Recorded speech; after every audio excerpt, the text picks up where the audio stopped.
All right, what we've really been learning, or what I've been taking out of class so far, is how the mind can actually affect the body, and how changing your thought process and changing the ways you think about your body or about a situation can actually change the outcome of the situation. Um, And so we watched a TED talk about this, about power posing. And in this TED talk, she kind of was explaining that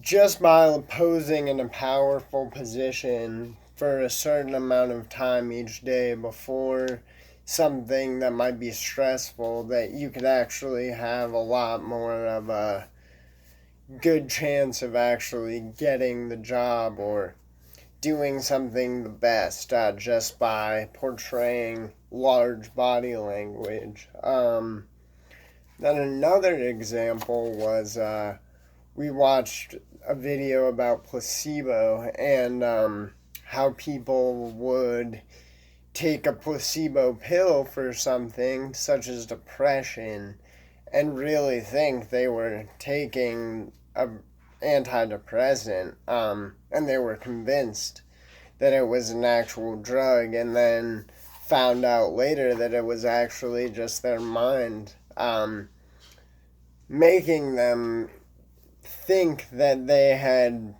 taken a real medicine, and therefore it actually affected them in a positive way.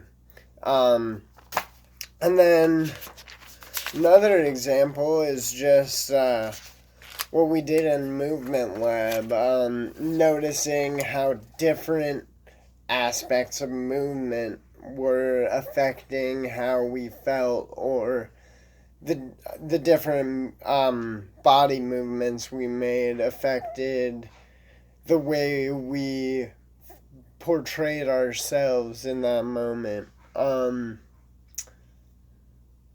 Yeah, it's been really interesting to learn how these different ways we choose to use our bodies can affect our minds and vice versa. What we think can change our physical.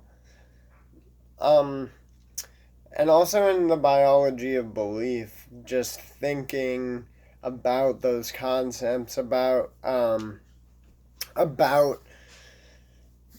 us as a human race being like little cells, and how just these little things that we change within our cells could affect something greater. And same with how we act in the world. Just a little change in ourselves could affect the global community. So that's some of the main stuff I've taken from class so far. Thanks.